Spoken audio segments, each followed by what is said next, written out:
Hi guys and welcome back to the channel Deepak Yadav Education. Welcome to the daily Hindu news and editorial analysis of 24th of February 2022. तो guys आज है तारीख 24 फरवरी 2022 और है Thursday. देखेंगे आज के द हिंदू कंप्लीट न्यूज़पेपर को। द हिंदू कंप्लीट न्यूज़पेपर को एनालाइज करेंगे, बट लेक्चर में आगे बढ़ने से पहले अगर आप लोग को इस लेक्चर का पीडीएफ चाहिए तो क्या करना है, सबसे पहले डाउनलोड करना है टेलीग्राम और फिर जाकर सर्च बॉक्स में टाइप करना है Deepak Yadav education. As you can see guys आप लोगों को ये वाला चैनल मिल जाएगा, उस पर क्लिक करना और जाकर इस चैनल को ज्वाइन कर लेना। देखो, अगर आप लोगों को इस तरीके से ये चैनल नहीं मिलता है तो नीचे डिस्क्रिप्शन बॉक्स में आप सभी लोगों को टेलीग्राम का लिंक दिया गया है, वो लिंक इसी चैनल का है। जैसे आप उस पर क्लिक करोगे ऑटोमेटिकली ये चैनल ओपन हो जाएगा, इसको जाकर ज्वाइन कर लेना। ज्वाइन करने से फ़ायदा क्या होगा, यहाँ पर आप लोगों को डेली बेसिस पर लेक्चर का पीडीएफ मिल जाता है, डेली करंट अफेयर के वीडियो का पीडीएफ मिल जाता है और डेली बहुत सारे डिजिटल नोट्स मिल जाते हैं। ये सारी चीज़ें मिलती हैं बिल्कुल फ्री में, तो जाकर इसको ज़रूर ज्वाइन करना। नाउ बढ़ते हैं आगे बढ़ने से पहले हमेशा की तरह हम लोग अपने लेक्चर को एक मैप के क्वेश्चन के साथ स्टार्ट करेंगे। बहुत सिंपल सा क्वेश्चन है। आज आप लोगों को मैप में जाकर देखना है गल्फ ऑफ एडन को कहाँ पर है ये एग्जैक्टली लोकेटेड, अच्छे से मैप में देखना। देन उसके बाद आकर नीचे कमेंट सेक्शन में टाइप करना, जिससे कि आप लोग इसको लंबे समय तक याद रख पाओगे।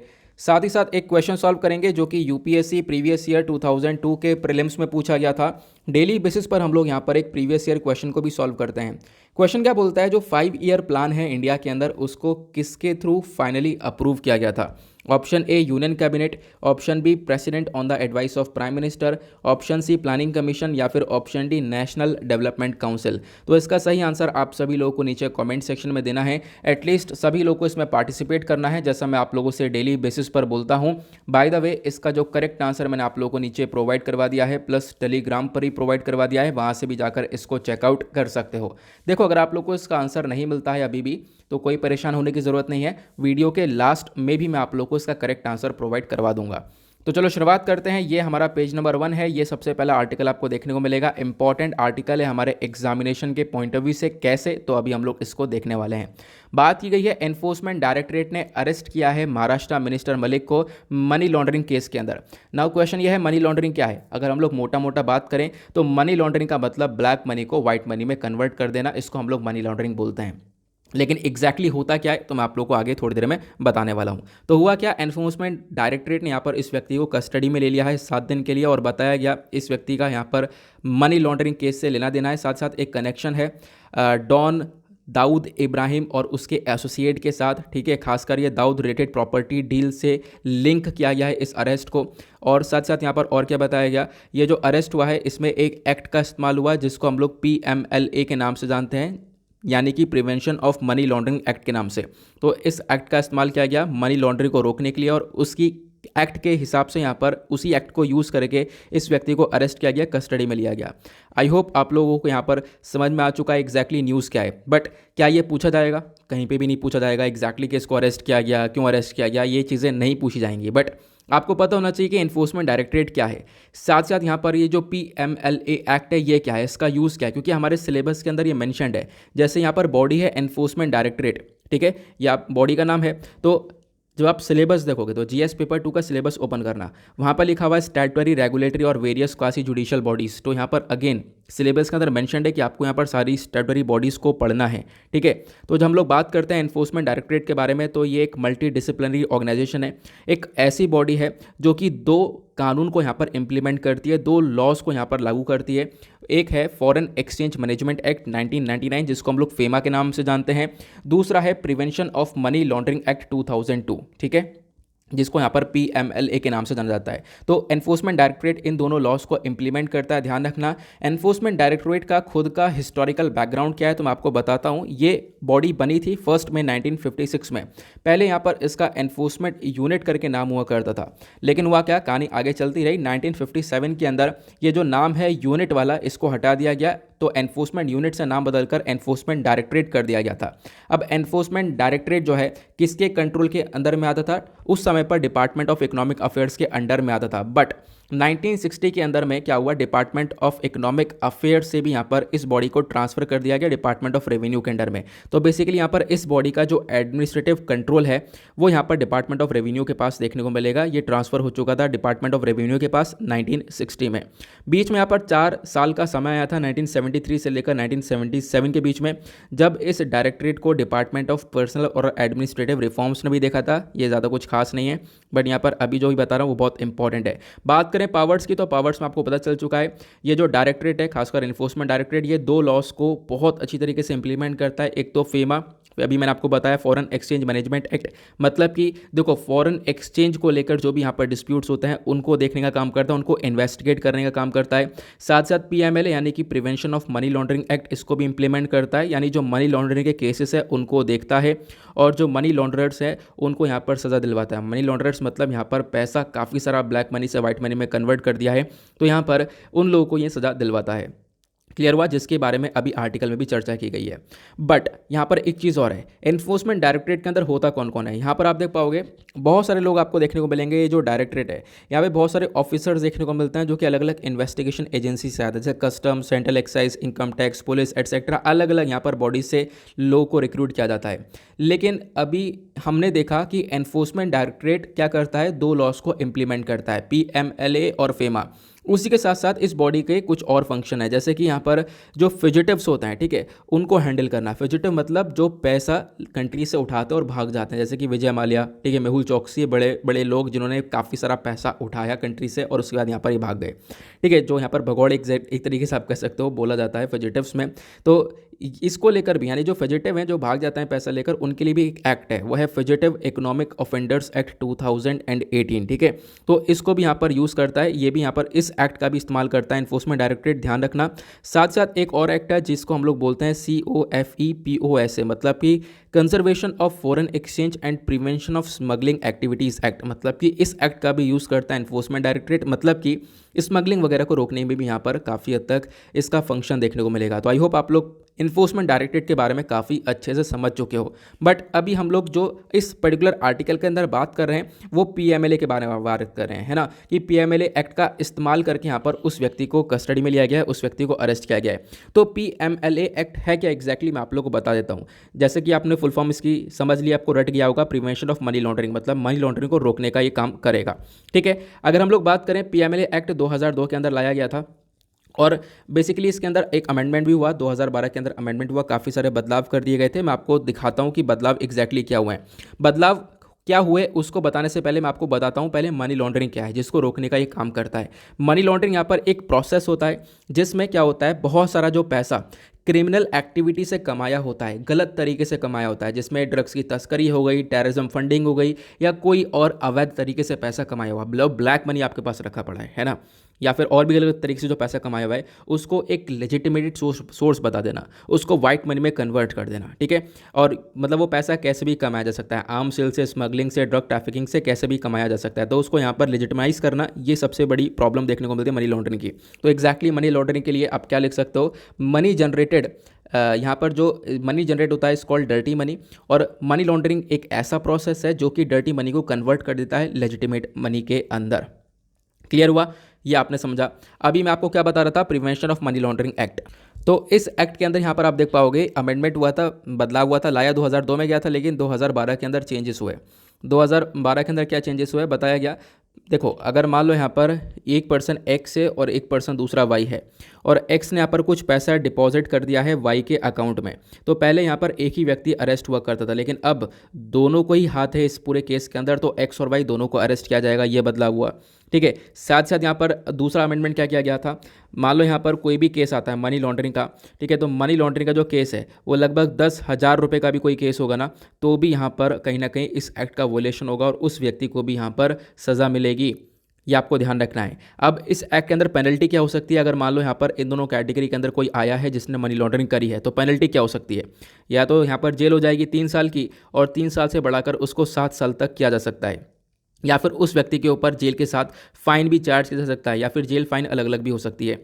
तो फाइन भी चार्ज किया जा सकता है। फाइन कितना है, देखो पहले जो 2002 के अंदर यहाँ पर चीज़ें थी वो बोलते था कि फ़ाइन जो है मैक्सिमम लिमिट 5 लाख रुपए की, उसने कितना ही यहाँ पर घोटाला किया है, उसमें 5 लाख रुपए की यहाँ पर फ़ाइन की लिमिट लगाई गई थी। बट अभी क्या यहाँ पर जब 2012 के अंदर ये अमेंडमेंट किया गया, तो इसमें फ़ाइन की अपर लिमिट कुछ भी नहीं है कि कितना भी अमाउंट का, कितने भी रुपए का यहाँ पर फ़ाइन मारा जा सकता है, ठीक है। तो इसके बारे में ज़रूर ध्यान रखना। आई होप आपने काफ़ी कुछ सीख लिया है इस पर्टिकुलर आर्टिकल के रिगार्डिंग। अब आप लोगों को क्या करना है, अगर आप लोगों को इंटरेस्टिंग लगा तो फटाफट वीडियो को लाइक करो, और वीडियो को लाइक करके अपने दोस्तों के साथ आप लोग शेयर भी कर सकते हो वीडियो को, और ज़्यादा इसकी रीच और ज़्यादा बढ़वा सकते हो। ठीक है, तो फिलहाल हमने टारगेट रखा है 5K प्लस लाइक्स का, तो एक छोटी सी बस खाली डिमांड यही आती है कि आप लाइक करके वीडियो को सपोर्ट कर सकते हो। ठीक है, होता क्या है यहाँ पर देखो, आपको सारी चीज़ें बिल्कुल फ्री मिल रही है, कंटेंट सब कुछ फ्री मिल रहा है, टेलीग्राम पर आपको सारे नोट्स फ्री मिल रहे हैं। ठीक है, सब कुछ PDF वगैरह सब कुछ आपको बिल्कुल फ्री ऑफ कॉस्ट मिल रहा है, तो आपसे सिर्फ और सिर्फ एक चार्ज लिया जा रहा है, वो है लाइक का बटन। और एक चीज़ और, अभी जैसा आप लोगों ने ये सारी बातें देखी, नीचे एनफोर्समेंट डायरेक्टरेट को लेकर मैंने काफ़ी सारे नोट्स आप लोगों को दिखाए। ठीक है, मनी लॉन्ड्रिंग को लेकर सारे नोट्स दिखाए, वो सब आपको यहाँ पर PDF में तो मिल जाएगा, बट उसके साथ साथ क्या करना है, टेलीग्राम चैनल है दीपक यादव एजुकेशन नोट्स के नाम से। 2 चैनल है, एक है दीपक यादव एजुकेशन, दूसरा दीपक यादव एजुकेशन नोट्स। दोनों को ज्वाइन कर लेना, दोनों में आपको बहुत मदद मिलेगी। आप लोग ज्वाइन करके खुद यहाँ पर देख सकते हो उसको। ठीक है, आगे आते हैं अगले आर्टिकल पर। नेक्स्ट आर्टिकल बहुत इंपॉर्टेंट है और इसको लेकर आज एडिटोरियल भी है, उसको हम काफ़ी डिटेल में डिस्कस करेंगे। आज एक एडिटोरियल बहुत ज़्यादा बेहतरीन सा है। ठीक है, पूरे दुनिया भर के इशू के बारे में चर्चा की है, रशिया यूक्रेन के डिस्प्यूट से हटकर, मतलब रशिया के यूक्रेन का जो डिस्प्यूट एक नया उसने रूप ले लिया है वो यहाँ पर, और उसके साथ साथ दुनिया भर का क्या रिस्पॉन्स है वो सब आज हम डिस्कस करने वाले हैं।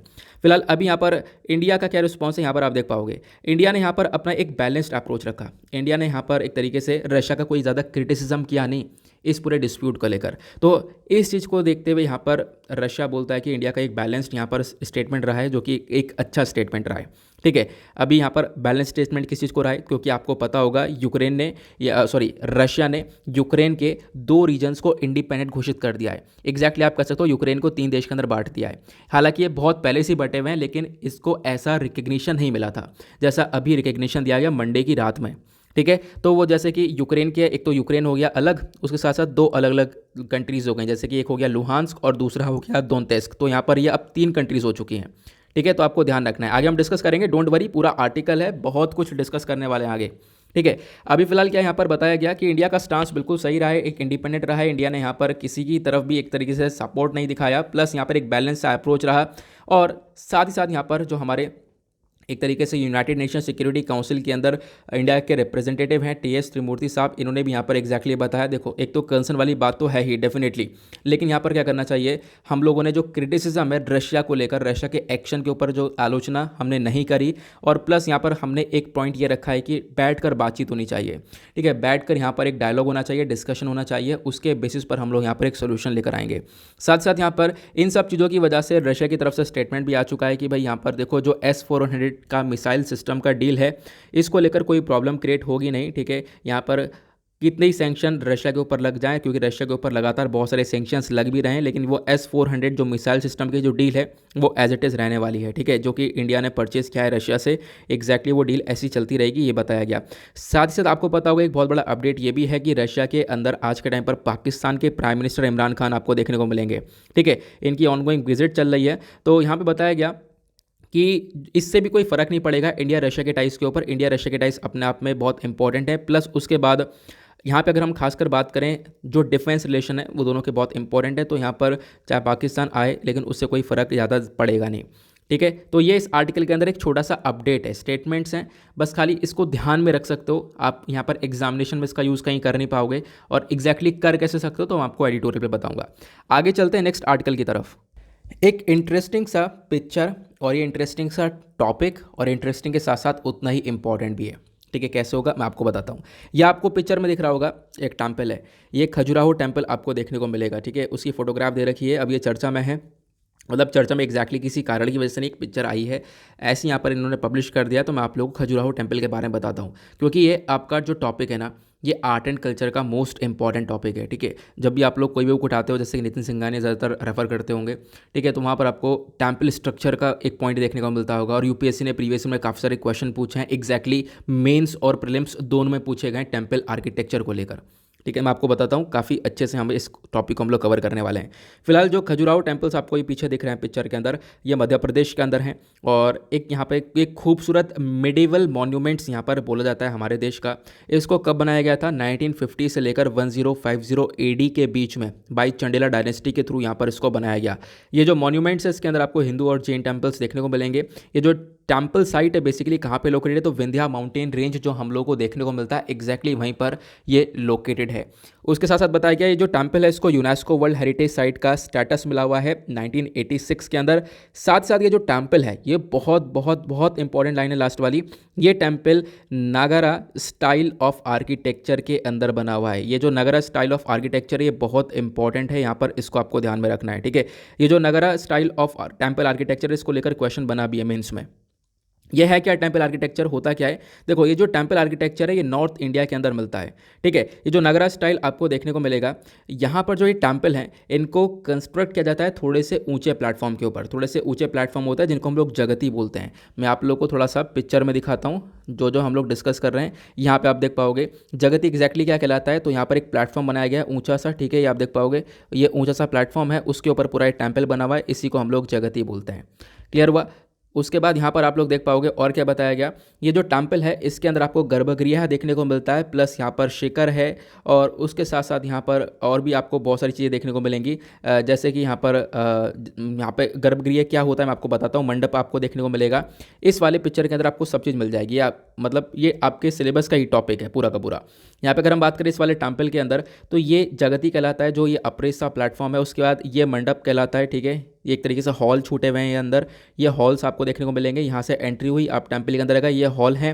हॉल के साथ साथ यहाँ पर आपको ये लास्ट में आपको बिल्कुल गर्भगृह देखने को मिलेगा। गर्भगृह जहाँ पर मेन जो देवता होते हैं वो बैठे होते हैं मंदिर के अंदर, जो मेन देवता होते हैं, ठीक है, उनकी यहाँ पर स्टैचू लगाई जाती है, वो गर्भगृह कहलाता है बिल्कुल अंदर, ठीक है। तो वो गर्भगृह कहलाता है। और इसके ऊपर आपको ये शिखर देखने को मिलेगा, ठीक है। ये आपको ये शिखर देखने को मिलेगा। शिखर के ऊपर ये छोटा सा जो पॉइंट है इसको कलश बोलते हैं, ये आपको ध्यान रखना है। उसके बाद यहाँ पर कलश पता चल गया, शिखर पता चल गया, गर्भगृह पता चल गया। प्रदक्षिणा पाथ मतलब यहाँ पर घूमते हो और घूमते घूमते यहाँ पर प्रदक्षिणा किया जाता है, ये भी आपको पता होगा। उसके बाद मंडप मैंने आपको बता दिया। पहले बात आपने लोकेशन देख ली है सब चीज़ों की। अब यहाँ पर इनको लिखना कैसे है, तो यहाँ पे वो चीज़ें भी मेंशन करी गई आपके लक्ष्मीकांत नितिन सिंघानिया के बुक के ही पॉइंट्स हैं ये, ठीक है। कि जो बेसिक फॉर्म है हिंदू टेम्पल का ये आपको देखने को मिलेगा। इसमें गर्भगृह देखने को मिलेगा। गर्भगृह एक छोटा सा रूम है जहाँ पर हमारे प्रिंसिपल जो मेन देवता होते हैं टेम्पल के, ठीक है, डीटी या डीटीज होते हैं वो यहाँ पर बैठे होते हैं। उसके साथ मंडप आपको देखने को मिलेगा। मंडप मैंने आपको बताया एक हॉल है, जैसे आप टेम्पल में एंटर करते हो सामने यहाँ पर हॉल आपको ये देखने को मिलता है। यहाँ पर लार्ज नंबर ऑफ पीपल साथ में खड़े हो सकते हैं। फिर उसके बाद शिखर क्या होता है मैंने आपको अच्छे से पिक्चर के अंदर दिखाया, जो माउंटेन लाइक ऊपर स्ट्रक्चर है वो शिखर कहलाता है। उसके बाद वाहन भी यहाँ पर होता है, ठीक है। अब वाहन क्या होता है, जो भी देवता होते हैं उनका कोई व्हीकल, ठीक है, उनका कोई यहाँ पर व्हीकल जिसको हम लोग वाहन की तरह देखते हैं। मतलब कोई भी हमारे जो देवता होते हैं वो तो उनका भी एक व्हीकल होता है जिसको हम लोग वाहन के नाम से जानते हैं। हम नाम से ही पता चल रहा है वाहन, ठीक है। तो उसका स्टैचू भी यहाँ पर बना होता है। तो आई होप आप लोगों को यहाँ पर नगरा स्टाइल के बारे में पता चला है। थोड़े बहुत पॉइंट तो मैंने आपको बता दिया, एक आइडिया डेफिनेटली आपको मिल चुका। जो इंपॉर्टेंट पॉइंट्स है इनफैक्ट तो आपको पता चले हैं। आगे चलते हैं नेक्स्ट आर्टिकल की तरफ ना। उसके बाद यहाँ पर एक छोटा सा आर्टिकल आपको ये देखने को मिलेगा। अभी मैंने आपको मनी लॉन्ड्रिंग समझाया, उसको लेकर एक और आर्टिकल है। बात की गई मनी लॉन्ड्रिंग एक ग्लोबल प्रॉब्लम है, ऐसा यहाँ पर स्टेटमेंट निकल कर आया है। देखो सरकार ने बोला कि वेडनेसडे में सुप्रीम कोर्ट को यहाँ पर इन्फॉर्म किया कि हमने अभी और भी जो बहुत सारा पैसा है, लगभग 18,000 करोड़ के आसपास का रुपया है, वो रुपया जब्त किया गया है prevention of money laundering act के अंदर, ठीक है। और ये रुपया कहाँ से जब्त किया गया, विजय माल्या, ठीक है, नीरव मोदी, मेहुल चौकसी, तो इन सब के थ्रू यहाँ पर इतना 18,000 करोड़ रुपया ये एक तरीके से जब्त किया गया। और ये जो पैसा है ये बैंक्स को वापस से दिया गया, क्योंकि इन लोगों ने बैंक से काफ़ी सारा लोन उठाया और फिर वो लोन लेके भाग गए, ठीक है। तो वो पैसा यहाँ पर बैंक्स को रिटर्न किया गया है, ऐसा यहाँ पर बोला गया। अब इसके स्टेटमेंट में यहाँ पर सुप्रीम कोर्ट जब इन सब चीज़ों को देख रहा था, सुप्रीम कोर्ट को ये सारी चीज़ जब इन्फॉर्म करी गई, सुप्रीम कोर्ट बोलता है कि देखो जो मनी लॉन्ड्रिंग एक ग्लोबल प्रॉब्लम है, यहाँ पर इंडिया के अंदर ही नहीं है, दुनिया भर की यहाँ पर एक सबसे बड़ी प्रॉब्लम ये देखने को मिलेगी। सरकार ने बोला कि जो यहाँ पर टोटल आपको क्राइम देखने को मिलेगा prevention of money laundering act के अंदर, ये अभी बहुत सारे क्राइम तो पेंडिंग पड़े हुए हैं, ठीक है। इन मतलब केसेस पेंडिंग पड़े हुए हैं। लगभग 67,000 करोड़ रुपए का जो मनी लॉन्ड्रिंग हुआ है, ब्लैक मनी को व्हाइट मनी में कन्वर्ट किया गया है, ये केसेस इतने रुपए के केसेस अभी पेंडिंग पड़े हुए हैं, ठीक है। तो आप समझ सकते हो कि बहुत सारे केसेस निकल कर आते हैं। एग्जैक्टली बताया गया, अगर हम लोग बात करें एनफोर्समेंट डायरेक्टरेट जो आज के टाइम पर इस केसेस को इन्वेस्टिगेट कर रहा है पीएमएलए एक्ट के अंदर में, तो अगर हम देखें तो 5 साल के अंदर यहाँ पर काफ़ी सारे केसेस आप देखने को मिलेंगे। अलग अलग केसेस हैं, लगभग मतलब आप कह सकते हो 111, 111 से 981 केसेस हो चुके हैं। 2015-16 से लेकर 2020-21 के बीच में। तो यहाँ पर केसेस लगातार बढ़े हैं मनी लॉन्ड्रिंग के, ये हम लोगों ने देखा है, और बहुत कम केसेस को ही प्रॉपरली इन्वेस्टिगेट किया गया है।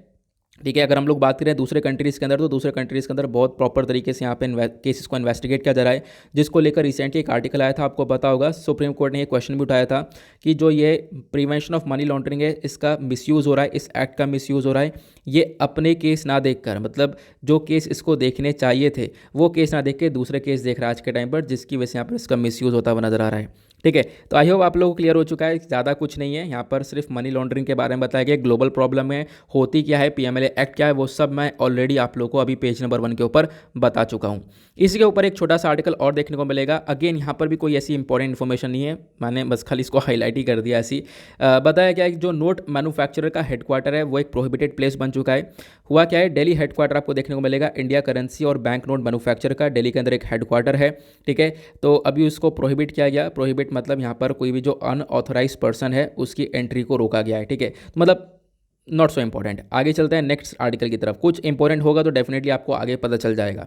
ठीक है, आने वाले टाइम पर यहाँ पर और भी बहुत सारे आर्टिकल्स में डिस्कस करता रहता हूँ, मतलब ज़्यादा से ज़्यादा हम लोग आर्टिकल्स को काफ़ी डिटेल में डिस्कस करते हैं, तो आगे आप लोगों को यहाँ पर न्यूज़ मिलती रहेगी, आगे यहाँ पर कनेक्ट कर दिया जाएगा, तो आपका वैसे भी कुछ नहीं छूटता है। नाउ आते हैं पेज नंबर 11 के ऊपर, दैट इज़ वर्ल्ड सेक्शन। देखेंगे दुनियादारी में क्या चल रहा है। एक आर्टिकल ये है, दुनियादारी में एक ही विवाद सबसे ज़्यादा चल रहा है, वो है रशिया यूक्रेन। अब यहाँ पर क्या हुआ है, रशिया ने जो किया आपको पता चल चुका है, यहाँ पर रिकग्निशन दे दिया है और डिस्प्यूट्स काफ़ी बढ़ चुके हैं। ठीक है, वो आगे मैं आपको समझाऊंगा, तो मैंने जैसा बताया उसके लिए परेशान मत हो ना, आगे यहाँ पर एक और आर्टिकल है एडिटोरियल पर, वहाँ पर हम लोग थोड़ा सा डिटेल से उसके बारे में जानेंगे। अभी फिलहाल इस आर्टिकल में बात की गई है, यूक्रेन ने भी अपने ट्रूप्स को मोबिलाइज कर दिया है। मोबिलाइज मतलब अपने ट्रूप्स को, अपने जो सोल्जर्स हैं उनको प्रिपेयर कर लिया है, उनको ऑर्गेनाइज कर दिया है। ठीक है, उनको एक्टिव कर दिया है इस टेंशन के बीच में। अभी तक यहाँ पर और यूक्रेन की साइड से जो ट्रूप्स है वो एक्टिव नहीं थे, बट यहाँ पर एक्टिव किया गया। साथ ही साथ यहाँ पर यूक्रेन ने अपने सिटीजन्स जो भी रशिया के अंदर हैं यहाँ पर उनसे बोल दिया है कि वो जल्दी से जल्दी यहाँ पर रशिया को लीव कर दें। ठीक है, ये स्टेटमेंट देखने को मिलेगा। आगे इसको हम कनेक्ट कर लेंगे अच्छे से कि विवाद आखिरकार है क्या, क्योंकि ये देख पाओगे ये आर्टिकल 6-7 आर्टिकल आज पब्लिश हैं, तो सबको एक ही जगह पर कंपाइल करके हम लोग कवर करने वाले हैं, सो डोंट वरी। उसके बाद नेक्स्ट पेज पर आएंगे, यहाँ पर आज कुछ ज़्यादा खास आर्टिकल्स नहीं है, छोटे छोटे हैं बट एडिटोरियल इंपॉर्टेंट है। Page number 12 that is business section, economy के पॉइंट ऑफ व्यू से इंपॉर्टेंट आर्टिकल है। यहाँ पर एक आर्टिकल आपको ये देखने को मिलेगा, रशिया यूक्रेन का जो कॉन्फ्लिक्ट है, मतलब रशिया यूक्रेन का जो ये विवाद है, अगेन इसके बारे में चर्चा हो रही है। इसकी वजह से क्या हुआ, यहाँ पर हम लोग देख पाएंगे आगे ऑयल और गैस के जो प्राइसेस है वो और ज़्यादा बढ़ते हुए नजर आएंगे। ठीक है, अब यहाँ पर जो ग्लोबल दुनिया भर में जो ऑयल है, लिक्विफाइड नेचुरल गैस, क्योंकि नेचुरल गैस बहुत सारा रशिया से दुनिया भर की कंट्रीज़ परचेज करती हैं। ठीक है, अब जब इन दोनों कंट्रीज़ के बीच में विवाद आया, विवाद हुआ, रशिया के ऊपर इतने सारे सैंक्शन लगा दिए गए हैं, रशिया को आज के टाइम पर प्रॉब्लम्स क्रिएट होनी शुरू हो चुकी हैं, तो इसकी वजह से यहाँ पर हम लोग देख पाएंगे कि जो ये ऑयल के प्राइसेस हैं या फिर यहाँ पर गैस के प्राइसेस हैं वो लगातार इंक्रीज़ होंगे। तो हमें टेंशन क्यों लेनी है, इंक्रीज़ होंगे तो इंक्रीज़ होंगे, लेकिन भारत को इसलिए टेंशन लेनी है क्योंकि इंडिया लगभग 85% जो हमारा क्रूड ऑयल है, हमारे यहाँ पे जो कच्चा तेल है 85% तक हम लोग उसको इंपोर्ट करते हैं। ठीक है, और नेचुरल गैस की जो हमारी रिक्वायरमेंट है उसका भी आधा गुना नेचुरल गैस हम लोग यहाँ पर इंपोर्ट करते हैं, तो हम लोग काफ़ी कुछ इंपोर्ट करते हैं। अब इसके प्राइस बढ़ेंगे तो हम लोग को और प्राइस पे करना होगा, उसके बाद कंट्री के अंदर लाकर उस पर टैक्स और लगाएंगे तो हमारे कंट्री के अंदर भी दाम और ज़्यादा बढ़ेंगे, इन्फ्लेशन और ज़्यादा उच्च मात्रा पर चला जाएगा, ये प्रॉब्लम्स क्रिएट होती हुई नज़र आने वाली हैं। नेक्स्ट आर्टिकल में बताया गया, अगेन यहाँ पर ये जो आर्टिकल है बात करता है, इन्फ्लेशन ऑलरेडी बहुत पीक पर है। ठीक है, इन्फ्लेशन आप देख पाओगे काफ़ी पीक पर है, और यहाँ पर जो आरबीआई के पत्रा साहब हैं इन्होंने यहाँ पर वार्न किया है कि आज के टाइम पर जो ये सेंट्रल बैंक की मॉनेटरी टाइटनिंग करी जा रही है, ये कहीं ना कहीं ग्लोबल रिकवरी को मारती हुई नजर आएगी। अभी क्या हो रहा है यहाँ पर, अगर हम बात करें, इन्फ्लेशन एक टॉप लेवल पर पहुँच चुका है। हमने रिसेंटली काफ़ी सारे आर्टिकल्स डिस्कस भी किए हुए हैं। अभी बात की गई कि इस साल अगर हम बात करें जीडीपी ग्रोथ की, तो 9.2% की ग्रोथ के आसपास हम लोग देख पा रहे हैं कि हमारी ग्रोथ हो रही है। बट फिर भी यहाँ पर अगर हम बात करें कोविड-19 से पहले का जो समय था उस समय को कंपेयर करें और इस समय को कंपेयर करें, तो कोविड-19 से पहले के समय के कंपैरिजन में सिर्फ और सिर्फ 1% थोड़ी सी ज़्यादा ग्रोथ देखने को मिलेगी, ज़्यादा ग्रोथ और ज़्यादा कुछ हुई नहीं है, और इन्फ्लेशन बहुत ज़्यादा उच्च मात्रा पर देखने को मिलेगा। उसके साथ साथ यहाँ पर और क्या बताया गया, अब इन्फ्लेशन पीक हो गई थी, अब उसके बाद यहाँ पर आप देख पाओगे अब यहाँ पर इन्फ्लेशन ये लगातार डिक्लाइन होती हुई नजर आएगी। ठीक है।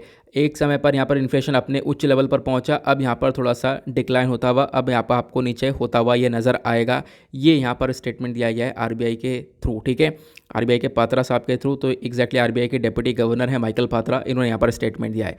तो अगेन आर्टिकल के अंदर मतलब कोई ऐसा स्पेसिफिक पॉइंट नहीं है जो हम लोग एग्जामिनेशन में इस्तेमाल कर सकें। टर्म्स वगैरह काफ़ी इंपॉर्टेंट होती है। हाँ चलो, इन्फ्लेशन की बात हुई है तो मैं आप लोगों से एक सिंपल सा क्वेश्चन पूछना चाहूँगा। वो ये है, हम लोगों ने काफ़ी बार पढ़ा इन्फ्लेशन क्या है, और उसका हम लोगों ने काफ़ी बार पढ़ा है WPI CPI के बारे में। तो क्या आप लोग मुझे नीचे कमेंट सेक्शन में बताओगे WPI और CPI के बीच में एग्जैक्टली डिफरेंस क्या होता है? ठीक है, नीचे कमेंट सेक्शन में ज़रूर बताना। आज से लगभग 1.5 महीने पहले मैंने आप लोगों से सेम क्वेश्चन पूछा था, तो आज भी आप लोगों को बताना है। देखते हैं यहाँ पर WPI CPI के बीच में क्या डिफरेंस आप लोग लिखते हो। तो अगेन यहाँ पर ज़्यादा कुछ फोकस करना नहीं है, यहाँ पर पढ़ो हटाओ ये वाले आर्टिकल हैं। जहाँ पर ज़्यादा डिटेल में ज़रूरत होगी वहाँ पर डिटेल में हम लोग जाएंगे। ओके, अब उसके बाद हम लोग चलते हैं अपने एडिटोरियल पर, देखेंगे आज के इंपॉर्टेंट एडिटोरियल्स को। नाउ जब हम लोग एडिटोरियल पर आते हैं तो सबसे पहला आर्टिकल आपको ये देखने को मिलेगा, ठीक है। यहाँ पे बात की है यूक्रेन को लेकर। इस पूरे डिस्प्यूट को हम लोग थोड़ा अच्छे से समझने वाले हैं, बस खाली चीज़ों को सुनते हुए चलना। इस पूरे आर्टिकल में बताऊँ क्या क्या बोला गया, दुनिया भर की तरफ से क्या स्टेटमेंट है, यूक्रेन और रशिया के बीच का डिस्प्यूट स्टार्ट कैसे हुआ, प्लस उसके बाद आज के टाइम पर क्या सिनेरियो क्रिएट हो चुका है, प्लस उसके बाद मिन्स्क एग्रीमेंट्स क्या थे। तो ये पूरा ओवरऑल पूरी सिचुएशन यहाँ पर इस आर्टिकल के अंदर कवर करी गई है, ठीक है। अब यहाँ पर आर्टिकल को स्टार्ट करते हैं हम लोग। जो भी इस आर्टिकल के इंपॉर्टेंट पॉइंट्स हो आप लोग को नीचे नजर आएंगे। मतलब अगर आप लोग को लिखना है कुछ तो आप यहाँ पर ये वाले पॉइंट्स लिख सकते हो, या आपको टेलीग्राम पर ही प्रोवाइड करवा दिए गए हैं। तो आर्टिकल इंपॉर्टेंट है, पता चल चुका है क्यों इंपॉर्टेंट है, क्योंकि हाल ही में एक अपडेट हो गया है। मंडे नाइट में हुआ क्या, रशिया ने यूक्रेन के 2 रीजन्स को यहाँ पर इंडिपेंडेंट घोषित कर दिया है। 2 रीजन्स कौन कौन से, दोनेस्क और लुहांस्क। मैं आप लोगों को थोड़ा सा मैप के थ्रू समझाता हूँ ताकि जो नए हैं, क्योंकि पुराने जो हो चुके हैं 2 दिन पहले हम इसको डिस्कस कर चुके हैं, और यहाँ पे जो नए हैं उनको भी अच्छे से पता चल जाए। यहाँ पर आप देख पाओगे यूक्रेन, उधर रशिया देखने को मिलेगा। ये रीजन है क्रीमिया का, इसको ऑलरेडी यहाँ पर रशिया कब्जा चुका है 2014 में। यहाँ पर आपको 2 एरियाज़ देखने को मिलेंगे, लुहांस्क और दोनेत्स्क। ये 2 एरियाज़ हैं। अगर हम लोग इन दोनों एरियाज़ के बारे में बात करें तो रशिया ने इन दोनों एरियाज़ को 2 देश बना दिया है, एज अ इंडिपेंडेंट नेशन घोषित कर दिया कि आप यहाँ पर 2 अलग से देश बन चुके हो। अब इंडिपेंडेंट नेशन घोषित करने के बाद यहाँ पर रशिया इसके अंदर भी एंटर कर जाएगा, यूक्रेन के और करीब पहुँच जाएगा। इस चीज़ को देखते हुए जो US है, अमेरिका है, वो यहाँ पर स्टेटमेंट देता है। अब चिंता और बढ़ जाती है, और चिंता ये बढ़ जाती है क्योंकि कहीं ना कहीं रशिया इस पूरे ये जो कीव कैपिटल है, जो कीव कैपिटल है, इसको ना कब्जा ले। ये यूक्रेन की कैपिटल है कीव, अगर इसको कब्जा ले तो पूरा यहाँ पर यूक्रेन हाथ से गया। क्योंकि आपको भी पता है कि एग्जैक्टली अगर यहाँ पर किसी भी कंट्री कैपिटल के ऊपर कब्जा हो जाए तो काफ़ी हद तक वो कंट्री फेल मार जाती है। जैसे एग्जाम्पल ले सकते हो कहाँ का, अफगानिस्तान का। अफगानिस्तान में भी यहाँ पर जैसे ही काबुल कब्जे में आया तालिबान के, उसके बाद यहाँ पर वो कंट्री पूरी तरह से फेल मार गई। ये हम लोगों ने देखा। तो उसी प्रकार से आज के टाइम पर कंसर्न और ज़्यादा बढ़ते हुए नजर आ रहे हैं। फिलहाल बात क्या है, लुहांस्क दोनेत्स्क ये 2 नए देश बना दिए गए रशिया के through, as a independent nation घोषित कर दिया गया। क्वेश्चन ये है, क्या एक मतलब तुरंत ही नए देश बनाए गए, तो ऐसा नहीं है। देखो अगर हम लोग बात करें तो यहाँ पर यूक्रेन के बारे में आपको पता ही है कि यूक्रेन जो है एग्जैक्टली बना कैसे था, जब USSR टूटा। USSR कब टूटा था, 1991 के अंदर। ये यहाँ पर USSR हुआ करता था, एक पूरा बहुत बड़ा सा देश हुआ करता था। जब ये टूटा ना तो उसके बाद इसमें से बहुत सारे कंट्रीज़ निकल कर आए। तो एक तो रशिया आपको ये बड़ा सा देखने को मिल ही रहा है, उसके बाद येलो कलर का आपको ये जो दिख रहा है ना, ये यूक्रेन है। ये यूक्रेन भी यहाँ पर बना। अब यूक्रेन बन चुका है, ठीक है। हुआ क्या, जैसे यहाँ पर यूक्रेन बना 1991 में टूटने के बाद, तो ये वाला जो एरिया है यहाँ पर पहले से डिस्प्यूट था, बहुत डिस्प्यूट था। यहाँ पर जो लोग रहते हैं वो ज़्यादातर रशियन लोग देखने को मिलेंगे, या फिर कुछ लोग प्रो रशिया हैं। मतलब यहाँ पर आप कह सकते हो वो रशिया के फेवर में हैं सारे लोग ज़्यादातर, ठीक है। तो यहाँ पर हम लोगों ने ये देखा रशिया के फेवर में ये सारे लोग आपको देखने को मिलेंगे। तो ये लोग शुरू से यहाँ पर यूक्रेन से अलग थे, ठीक है, ये आप लोगों ने देखा। और एग्जैक्टली आज के टाइम पर सिचुएशन ऐसी है कि रशियन प्रेसिडेंट व्लादिमीर पुतिन ने इन लोगों को अलाउ भी कर रखा है कि मतलब यहाँ पर ये जो लोग हैं, ठीक है, मान लो यहाँ पर इनको रशिया में जाना है तो आराम से यहाँ पर जा सकते हैं, और एज अ रेफ्यूजी यहाँ पर सिटीजनशिप भी यहाँ पर रशिया दे सकता है इनको। तो ये जो लोग हैं आज के टाइम पर वो पूरी तरह से प्रो रशिया हैं। रशिया ने बोला ठीक है, यहाँ पर प्रो रशिया है, और उसके साथ साथ यहाँ पर रशिया ने इनको इंडिपेंडेंट नेशन घोषित कर दिया। तो अगेन रशिया का कंट्रोल यहाँ पर आप कह सकते हो पूरी तरह से आ गया। तो पहले तो क्रीमिया कब्जा आया, अब उसके बाद आप कह सकते हो ये दोनों एरिया भी कब्जा लिया, लेकिन तरीका यहाँ पर अलग था। जिससे ज़्यादा क्रिटिसिज्म ना हो इसका जिससे ज़्यादा निंदा होना। ठीक है, अब हुआ क्या, इसके रिस्पॉन्स में दुनिया भर की तरफ से रशिया के ऊपर काफ़ी सारे सैंक्शन लगा दिए गए, सैंक्शन थोप दिए गए हैं। यूएस ने, यूके ने, यूरोपियन यूनियन ने यहाँ पर बोला हम सैंक्शन लगाएंगे, फ्रांस ने, जर्मनी ने, सब ने बोला सैंक्शंस हम लगाने वाले हैं, लगा रहे हैं, लेकिन उस सैंक्शन का कोई फ़ायदा यहाँ पर ज़्यादा देखने को मिलेगा नहीं। ठीक है, मैं अभी आपको बताऊंगा वो सैंक्शन का फ़ायदा क्यों नहीं देखने को मिलेगा। क्लियर हुआ? तो पहली चीज़ क्या है कि यहाँ पर जो ये एक तरीके से इन्फ्लुएंस है रशियन, वो बहुत पहले से है, बहुत पहले से यहाँ पर मतलब प्रो रशियन लोग रहते हैं, ये अब आपको ध्यान देना है। और यूक्रेन की सरकार में और इधर रेबल के बीच में काफ़ी बड़ा डिस्प्यूट, काफ़ी बड़ा विवाद देखने को मिलता है। ठीक है, ये लोग यहाँ पर जो हैं ये यूक्रेनियन सरकार से बिल्कुल अगेंस्ट में रहते हैं। ठीक है, यूक्रेन की सरकार अलग है। इसी वजह से आप लोगों ने एक चीज़ ये भी देखा है कि भले ही यहाँ पर इनको इंडिपेंडेंट नेशन घोषित कर दिया हो, भले ही यहाँ पर रशिया आकर बैठ गया हो, यूक्रेन को इतना ज़्यादा फर्क नहीं पड़ा। यूक्रेन को क्यों नहीं फ़र्क पड़ा? यूक्रेन को पता था यार कि ये हमारा हिस्सा शुरू से ही नहीं है। ठीक है, यहाँ पर जो लोग हैं वो सब प्रो रशिया देखने को मिलेंगे। और 2014 में जब रशिया ने इस वाले रीजन को हथियाया था तो वहीं पर एक रेफरेंडम भी हुआ, और वो भी यहाँ पर आप कह सकते हो रशिया के फेवर में गया। यहाँ पर ये जो लोग हैं वो सब रशिया की फेवर में जाते हुए नजर आए। क्लियर हुआ? पहले तो मैंने आपको इसका एक बैकग्राउंड बताया जो कि यहाँ पर ऑथर ने इसको समझा रखा है। तो यहाँ पर हाल ही में रशिया ने यूक्रेन का जो रेबल रीजन है, मैंने आपको बताया इसको दो रीजन में बांट दिया, दोनेत्स्क और लुहांस्क, ये आपको क्लियर हो चुका है। साथ साथ यहाँ पर बताया गया ये जो टेंशन है आज के टाइम पर बढ़ चुकी है, और ये टेंशन पिछले कुछ सप्ताह से चल रही है। यूएस बार बार बोल रहा है कि रशिया ने यहाँ पर अपने 1.5 लाख सोल्जर्स फैला दिए हैं यूक्रेन के बॉर्डर के पास में। ये बार बार यहाँ पर ये स्टेटमेंट निकल कर आया है यूएस की साइड से, जो कि हम लोग देख रहे हैं और हम लोग रेगुलर कवर भी कर रहे हैं कि रशिया ने क्या करा, यहाँ पर अपने सोल्जर्स को फैला दिया है। लेकिन अब सोल्जर्स अभी भी आज के टाइम पर रशिया के यहाँ पर देखने को मिलेंगे। लेकिन अब इंपॉर्टेंट बात क्या है कि अभी तक तो सोल्जर्स इस वाले एरिया में थे, अब यहाँ पर आपको देखने को मिलेंगे यूक्रेन के और करीब यहाँ पर देखने को मिलेंगे, क्योंकि इस वाले एरिया पे भी यहाँ पर रशियन इन्फ्लुएंस हो गया, तो यहाँ पर सोल्जर्स देखने को मिलेंगे। एग्जैक्टली हुआ क्या, रशिया ने अपने सोल्जर्स यूक्रेन के अंदर डाल दिए हैं, यूक्रेन के अंदर एंट्री मार दिया है। कहाँ से? इस वाले एरिया से। तो आज के टाइम पर सोल्जर्स रशिया के यहाँ पर भी हैं, तो यूक्रेन के अंदर एंट्री ले चुका है रशिया। ठीक है, अब पॉसिबिलिटी आने वाले टाइम पर कोई और बड़ा एरिया भी यहाँ पर कब्जा सकता है। क्लियर हुआ? ये आपको यहाँ पे अच्छे से सारी बातें पता चल चुकी हैं। अब रशिया का स्टैंड क्या है, मतलब क्या कहना है रशिया का कि एग्जैक्टली ये सिचुएशन कैसे हुई, यहाँ पर रशिया ऐसा कैसे हुआ। तो रशिया का एग्जैक्टली कहना है ये सारी जिम्मेदारी नेटो की है, क्योंकि शुरुआत ही नेटो से हुई है। नॉर्थ एटलांटिक ट्रीटी ऑर्गेनाइजेशन यहाँ पर इसको यहाँ पर पूरी तरह से ब्लेम किया व्लादिमीर पुतिन ने। अब नेटो को क्यों ब्लेम किया मैं आपको बताता हूँ। देखो, जो नॉर्थ एटलांटिक ट्रीटी ऑर्गेनाइजेशन है, जिसको हम लोग नेटो बोलते हैं, ठीक है, ये यहाँ पर 30 कंट्री का पूरा ग्रुप देखने को मिलेगा। यहाँ पर यूएस इसको लीड करता है।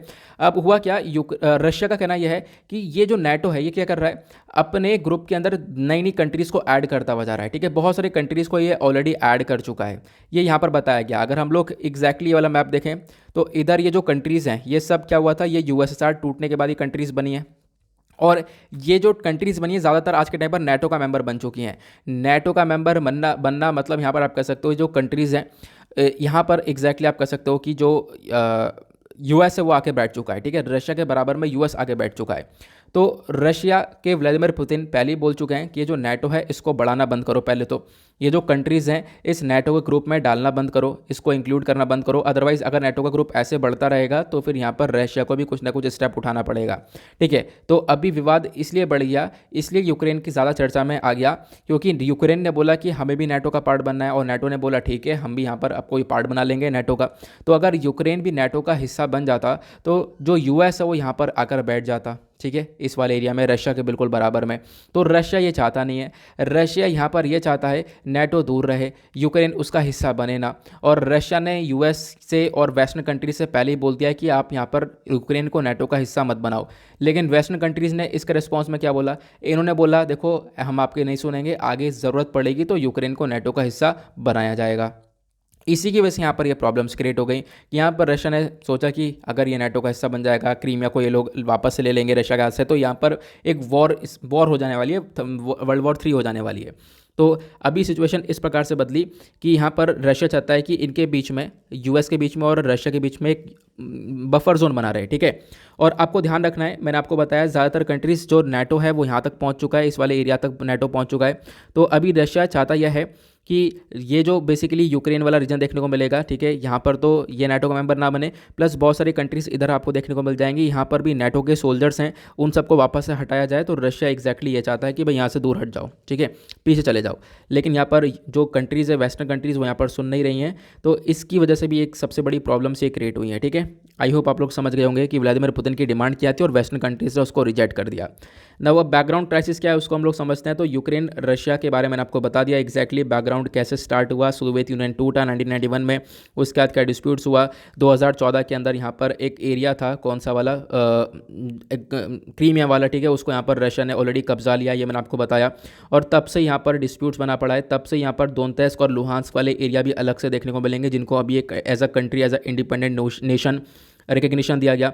और एक चीज़ मैं आप लोग को और बता दूं, ये जो अभी मैंने आप लोग को दो एरियाज़ दिखाए हैं जिसको यहाँ पर इंडिपेंडेंट नेशन बनाया है रशिया ने, इसके अंदर जो 70% आबादी है वो यहाँ पर प्रो रशिया है, मतलब रशियन आबादी देखने को मिलेगी। साथ ही साथ यहाँ पर जो बाकी लोग हैं वो प्रो रशिया भी देखने को मिलेंगे। तो साथ ही साथ आप कह सकते हो कि यहाँ पर एक रशियन इन्फ्लुएंस बहुत पहले से है, जो कि मैं आपको ऑलरेडी बता चुका हूँ। अब एक क्वेश्चन ये था कि बीच में बोला जा रहा था कि ये जो डिस्प्यूट है इसको शांत किया जा सकता है, मतलब ये जो विवाद है इसको सॉल्व किया जा सकता है। लेकिन वो विवाद कैसे सॉल्व होगा, वो होगा मिन्स्क अग्रीमेंट के माध्यम से। मिन्स्क क्या है, तो मिन्स्क बेलारूस की ही कैपिटल है, आपको ध्यान रखना है। बेलारूस वहीं पे एक कंट्री है बराबर में, तो उसकी कैपिटल है मिन्स्क, जहाँ पर बैठकर बातचीत की गई थी। अब मिन्स्क एग्रीमेंट हुआ तो इसमें मिन्स्क 1 और मिन्स्क 2 करके एग्रीमेंट हुआ गया था। मिन्स्क 1 जो एग्रीमेंट है ये 2014 के अंदर किया गया था। यहाँ पर यूक्रेन, रशिया और एक ग्रुप है OSCE, organization for security cooperation in Europe करके, यहाँ पर तो इन तीनों के बीच में ये अग्रीमेंट हुआ था। इस अग्रीमेंट को मीडिएट करवाया था फ्रांस और जर्मनी ने। ये अग्रीमेंट किस चीज़ को लेकर हुआ था कि भाई जो रशिया और यूक्रेन है, दोनों के बीच का जो ये डिस्प्यूट है उसको हम लोग सुलझा देंगे, क्योंकि 2014 में सिचुएशन ख़राब हो चुकी थी जब रशिया क्रीमिया को ले चुका था, है ना। तो क्या हुआ, यहाँ पर एग्जैक्टली बोला गया जो मिन्स्क 1 है, ये मिन्स्क में जो ये एग्रीमेंट हुआ था इसके अंदर बोला कि हम लोग 12 पॉइंट सीज फायर डील करेंगे, मतलब कि 12 हम लोग पॉइंट्स की डील करने वाले हैं। इसमें 12 चीज़ें रखी जाएंगी, जैसे कि यहाँ पर जो बॉर्डर है उस पर, यूक्रेन रशिया के बॉर्डर पर कोई गोली वगैरह नहीं चलेगी, ठीक है। यहाँ पर क्या होगा, जो इनके प्रिजनर्स हैं, मतलब बहुत सारे रशिया के जो कैदी हैं वो आज के टाइम, मतलब बहुत सारे रशिया के लोग हैं जिनको कैद में रखा गया है यूक्रेन के अंदर, और बहुत सारे यूक्रेन के लोग हैं जो कि यहाँ पर जेल में है रशिया के अंदर, उन सबको रिलीज़ किया जाएगा। ह्यूमैनिटेरियन असिस्टेंस डिलीवर किया जाएगा। तो मतलब बहुत अच्छे से पॉइंट्स डिस्कस किए गए थे कि रशिया यूक्रेन का विवाद बिल्कुल सॉल्व हो जाएगा। लेकिन मिन्स्क एग्रीमेंट यहाँ पर चल नहीं पाया ज़्यादा लंबे समय। क्यों? क्योंकि यहाँ पे लिखा था कोई गोली चलेगी नहीं, ठीक है, बॉर्डर पर, लेकिन ऐसा हो नहीं रहा था, डिस्प्यूट बढ़ ही रहे थे, गोलियां वगैरह चल रही थी, इसकी वजह से यहाँ पर ये मिन्स्क एग्रीमेंट फेल मार गया, मिन्स्क एग्रीमेंट 1। फिर उसके बाद मिन्स्क 2 लेने के ला कर आने के बारे में चर्चा की गई कि बोला गया कि 2015 में हम लोग मिन्स्क 2 दूसरा वाला एग्रीमेंट यहाँ पर लेकर आएंगे। अगेन यहाँ पर बिल्कुल सेम ही था, अगेन रशिया यूक्रेन के बॉर्डर को लेकर यहाँ पर समझौता ये कर रहा था, बट ये वाला भी इंप्लीमेंट नहीं हो पाया, क्योंकि यहाँ पर इसमें भी कंट्रोवर्सी हो गई दोनों देशों के बीच में, तो ये वाला भी अच्छे से इंप्लीमेंट नहीं हो पाया। तो हम लोग कोशिश तो करते रहे मिन्स्क 1 मिन्स्क 2 एग्रीमेंट लेकर आने के बाद भी कि यहाँ पर इन दोनों के जो रिलेशन है वो सही हो जाएं, बट ऐसा यहाँ पर कर नहीं पाए। क्लियर हुआ इसके बारे में? तो सिंपल सा फंडा है। आई होप आप लोग यहाँ पर इस पूरे डिस्प्यूट को समझ गए होंगे। अब यहाँ पर बात ये करते हैं कि चलो कब्जा लिया आज के टाइम पर, तो ये तो हो गया। अब दुनिया भर के क्या रिस्पॉन्स है, क्या रिस्पॉन्स आ रहे हैं दुनिया भर की कंट्रीज से। बात करते हैं यूएस की साइड से, ठीक है। आज के टाइम पर जो बाइडन है, मान लो कि जो बाइडन के समय में यूएस बहुत ज़्यादा झुक चुका है, मतलब कि यूएस की इमेज ना बहुत ज़्यादा डाउन हो चुकी है जो बाइडन के अंडर में, ठीक है। और ऐसा बहुत कम ही लोगों को लगता होगा, अगर डोनाल्ड ट्रंप होते तो ऐसा बहुत कम, मतलब कि होता ही नहीं एग्जैक्टली, ठीक है। फिलहाल अभी यहाँ पर अगर हम बात करें तो हुआ क्या है, तो यूएस ने यहाँ पर ये बोला कि हम अब क्या लगाएंगे, रशिया के ऊपर सैंक्शंस लगाएंगे। सैंक्शंस लगाया जाएगा, कैसे सैंक्शन लगाएंगे, यहाँ पर इकोनॉमिकल सैंक्शन लगाएंगे, ट्रेड को लेकर काफ़ी सारे सैंक्शन लगाने वाले हैं, जिससे कि रशिया के पास कोई डॉलर पहुँचेगा नहीं।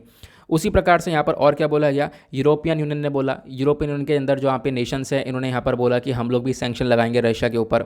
अब उसके बाद यहाँ पर यूके आया, यूनाइटेड किंगडम ने बोला कि हाँ बिल्कुल हम लोग भी यहाँ पर सैंक्शन लगाएंगे। उसके बाद यहाँ पर आपको जर्मनी देखने को मिलेगा, ऑस्ट्रेलिया देखने को मिलेगा, सब ने ज्वाइन कर लिया, सब ने बोला हम भी सैंक्शन लगाएंगे। जर्मनी ने तो एक बहुत बड़ा स्टेप उठाया। जर्मनी ने यह बोला कि जो नॉर्ड स्ट्रीम 2 पाइपलाइन, आपको पता होगा, नहीं पता है तो मैं आप लोग को थोड़ा सा आइडिया दे देता हूँ, क्योंकि बहुत सारे लोग नए रहते हैं तो उनको भी बताना बहुत ज़्यादा ज़रूरी रहता है। नॉर्ड स्ट्रीम 2 पाइपलाइन क्या है, तो इधर आपको आपको जर्मनी देखने को मिलेगा, इधर रशिया देखने को मिलेगा।